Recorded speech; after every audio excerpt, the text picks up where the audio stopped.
So, 'రుద్రవీణతో' national award అనే ఒక high పీక్‌ని మీరు చూసారు.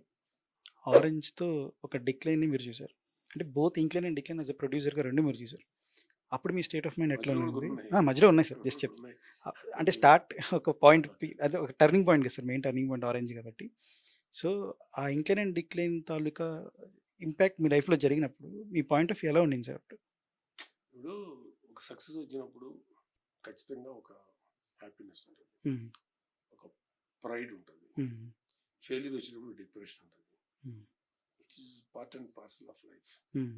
సో ఇప్పుడు ఏమనిపిస్తుంది అంటే ఆ ఫెయిల్యూర్ కానీ సక్సెస్లు కానీ ఇట్స్ డెస్టినీ. హ్మ్. అది రావాల్సిన టైంలో వస్తుంది.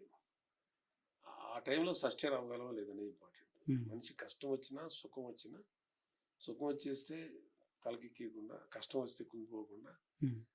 రెండింటిని బ్యాలెన్స్ చేయగలిగేది చేసుకోవాలి. చేసుకుని ఎంతో కొంత చేశాను కాబట్టి ఇంత దూరం రాగలిగాను అనిపిస్తుంది. హ్మ్. సో ఫెయిల్యూర్ సక్సెస్ అనేది ఇట్స్ పార్ట్ ఆఫ్ లైఫ్ కదా.